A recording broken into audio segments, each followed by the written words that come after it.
بسم اللہ الرحمن الرحیم۔ السلام علیکم ناظرین۔ یوں تو جنت اللہ رب العزت نے انسانوں کے لیے بنائی ہے، بالخصوص مسلمانوں کے لیے، مگر بعض روایات کے مطابق کچھ جانور بھی ایسے گزرے ہیں جو اللہ کے مکرم بندوں کے ساتھ نسبت کی وجہ سے کل بروز محشر جنت میں داخل کیے جائیں گے۔ وہ کون سے 10 جانور ہیں، کس وجہ سے اور کیوں جنت میں جائیں گے، آج ہم اس بارے میں بات کریں گے۔ مگر ویڈیو میں آگے بڑھنے سے پہلے آپ میرا چینل سبسکرائب کر دیں۔ نمبر 1، حضور اکرم صلی اللہ علیہ وآلہ وسلم کی اونٹنی القصوہ۔ قصوہ نبی کریم کی اونٹنی کا نام تھا۔ یہ وہی اونٹنی ہے جس پر سوار ہو کر نبی اکرم صلی اللہ علیہ وآلہ وسلم نے مدینہ منورہ کی جانب ہجرت فرمائی تھی۔ یہی وہ اونٹنی بھی ہے جس کے اوپر میدان عرفات میں واقع ایک پہاڑ جبل رحمت، جسے جبل عرفہ بھی کہا جاتا ہے، جہاں نبی پاک نے حجۃ الوداع کے موقع پر خطاب کیا تھا۔ میدان عرفات میں جس جگہ یہ اونٹنی کھڑی ہوئی تھی وہاں ایک سفید لوح نصب ہے۔ روایات کے مطابق نبی اکرم صلی اللہ علیہ وآلہ وسلم اپنی اونٹنی سے بہت محبت کرتے تھے۔ کل بروز قیامت جب نبی اکرم صلی اللہ علیہ وآلہ وسلم شان و شوکت کے ساتھ جنت میں داخل ہوں گے تو آپ اپنی اسی القصوہ اونٹنی پر سوار ہوں گے۔ یوں آپ سے نسبت کی وجہ سے سب سے پہلے جنت میں داخل ہونے والا جانور القصوہ ہوگی۔ نمبر 2، حضرت صالح علیہ السلام کی اونٹنی ناقۃ اللہ۔ ناقۃ اللہ کا معنی ہے اللہ کی اونٹنی۔ یہ حضرت صالح علیہ السلام کی اونٹنی کو کہا گیا ہے۔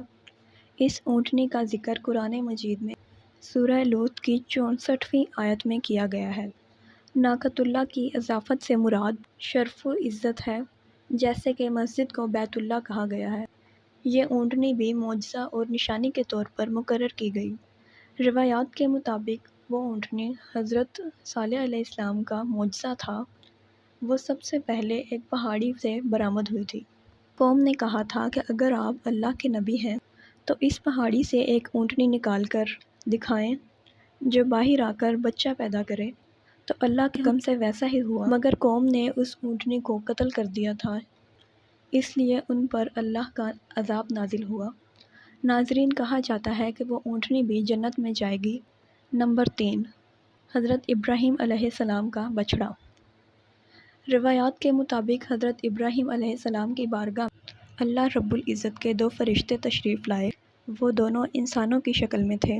انہوں نے آ کر حضرت ابراہیم علیہ السلام کو ان کے بیٹے کی بشارت دی اور حضرت لوط علیہ السلام قوم پر عذاب نازل ہونے کا حکم سنایا۔ چونکہ وہ دونوں فرشتے انسانوں کی شکل میں تھے اور بطور مہمان آئے تھے، اس لیے ان کے لیے حضرت ابراہیم علیہ السلام نے ایک بچڑا ذبح کیا کہ ان کو کھانا کھلا سکیں۔ تو جب کھانا پیش کیا گیا تو انہوں نے کہا کہ ہم اللہ کے فرشتے ہیں اور ہم یہ نہیں کھا سکتے۔ اس بچڑے کے حوالے سے بعض روایات میں آتا ہے کہ وہ بھی جنت میں جائے گا۔ نمبر 4، حضرت اسماعیل علیہ السلام کا مینڈھا۔ جب اللہ رب العزت نے حضرت ابراہیم علیہ السلام کو ان کے بیٹے حضرت اسماعیل علیہ السلام کو اللہ کی راہ میں قربان کرنے کا حکم دیا تو آپ اپنے بیٹے کو ذبح کرنے کے لیے لے گئے، تو اللہ کے حکم سے آپ نے اپنی آنکھوں پر پٹی باندھ کر حضرت اسماعیل علیہ السلام کو ذبح کرنا شروع کیا، تو اللہ تعالیٰ نے ان کی جگہ جنت سے ایک مینڈھا وہاں نازل فرمایا اور حضرت اسماعیل علیہ السلام کو محفوظ فرما کی قربانی قبول فرمائی۔ روایات کے مطابق وہ مینڈھا جو حضرت اسماعیل علیہ السلام کی جگہ ذبح ہوا، چونکہ وہ آیا بھی جنت سے تھا، تو وہ قیامت کے دن جنت میں داخل ہوگا۔ نمبر 5، حضرت موسیٰ علیہ السلام کی گائے۔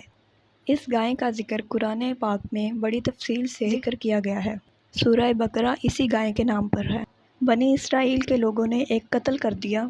موسیٰ علیہ السلام نے اللہ کے حکم سے ایک گائے ذبح کرنے کا کہا اور اس کے گوشت کا ٹکڑا لاش پر مارا گیا، تو اس لاش نے زندہ ہو کر قاتل کا نام بتایا اور پھر مر گیا۔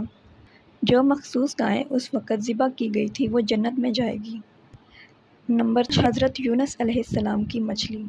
حضرت یونس علیہ السلام اپنی قوم کو عذاب نازل ہونے کا بتا کر وہاں سے چلے گئے۔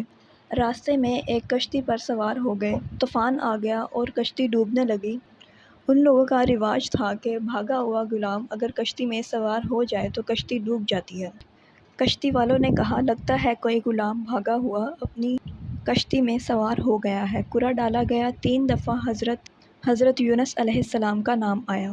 آپ کو لوگوں نے سمندر میں پھینک دیا تو اللہ نے ایک مچھلی کو حکم دیا کہ میرے نبی کو نگل لو، اور یہ تمہاری خوراک نہیں بلکہ اس کو اپنے جسم کے اندر محفوظ کر لو۔ روایات میں آتا ہے کہ آپ 40 دن تک اس مچھلی کے پیٹ میں زندہ رہے۔ کچھ روایات میں 3 دن بھی آتا ہے۔ روایت میں ہے کہ وہ مچھلی بروز قیامت جنت میں داخل ہوگی۔ نمبر 7، حضرت عزیر علیہ السلام کا گدھا۔ حضرت عزیر علیہ السلام اللہ رب العزت کے نبی تھے۔ آپ کو بخت نصر نے قید کر لیا۔ جب باپ بخت نصر کی قید سے واپس اپنے ملک فلسطین گئے تو آپ کے ساتھ ایک گدھا تھا۔ اللہ رب العزت نے آپ کا اور آپ کے گدھے کا ذکر قرآن مجید کی سورہ بقرہ میں کیا۔ ناظرین، اس گدھے کے حوالے سے بعض روایات میں آتا ہے کہ یہ گدھا بھی حضرت عزیر علیہ السلام سے نسبت کی وجہ سے جنت میں داخل کیا جائے گا۔ نمبر 8، حضرت سلیمان کی چونٹی۔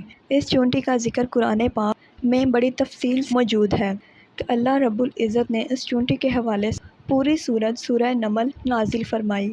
حضرت سلیمان علیہ السلام لشکر لے کر جا رہے تھے کہ راستوں میں چونٹیوں کا بل تھا۔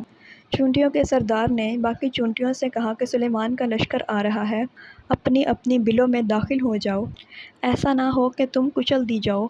حضرت سلیمان علیہ السلام وہاں پہنچے اور اس چونٹی کو ہتھیلی پر رکھ کر اس سے کلام کیا۔ وہ کلام قرآن مجید میں بڑی تفصیل کے ساتھ موجود ہے۔ ناظرین، وہ چونٹی حضرت سلیمان علیہ السلام نسبت کی وجہ سے جنت میں داخل ہو گئی۔ نمبر 9، حضرت سلیمان علیہ السلام کا ہدہد۔ حضرت سلیمان علیہ السلام پوری دنیا کے حاکم اور حکمران تھے اور آپ کا حکم تمام انسانوں بلکہ جانوروں پر بھی چلتا تھا۔ حضرت سلیمان علیہ السلام نے پیغام رسانی اور پانی تلاش کرنے کے لیے ایک پرندہ ہدہد مقرر کر رکھا تھا جو آپ کے ساتھ چلتا تھا اور جہاں بھی آپ جاتے وہ پانی تلاش کیا کرتا تھا۔ اس ہدہد کے حوالے سے بھی کہا گیا ہے کہ وہ بروز محشر حضرت سلیمان علیہ السلام کے ساتھ جنت میں داخل کیا جائے گا۔ نمبر 10، اصحاب کہف کا کتا۔ اصحاب کہف کے کتے کے حوالے سے بہت سی روایات میں آتا ہے کہ وہ بھی جنت میں داخل کیا جائے گا۔ اصحاب کہف جب دقیانوس سے بھاگ کر دوسرے ملک گئے تو ان کے ساتھ ایک کتا بھی تھا جو ان کے پیچھے پیچھے جا رہا تھا۔ روایات میں آتا ہے کہ اصحاب کہف نے کافی کوشش کی کہ وہ کتا ان کا ساتھ چھوڑ دیں، مگر اس کتے نے اصحاب کہف کا ساتھ نہیں چھوڑا۔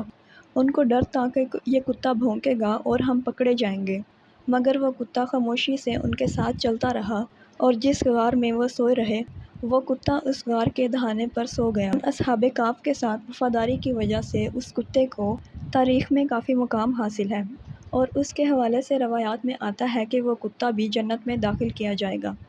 ناظرین، جنت میں داخل کیے جانے والے جانور کے حوالے سے کسی بھی حدیث یا مستند دلیل کے ساتھ یہ بات موجود نہیں کہ واقعی یہ جانور جنت میں داخل کیے جائیں گے، بلکہ روایات کو جوڑ کر یہ بات واضح کی گئی ہے کہ بعض جانور جیسے کہ 10 جانور جن کا ذکر ہم کے سامنے کیا، ان کو بروز محشر جنت میں داخل کیا جائے گا۔ امید ہے آپ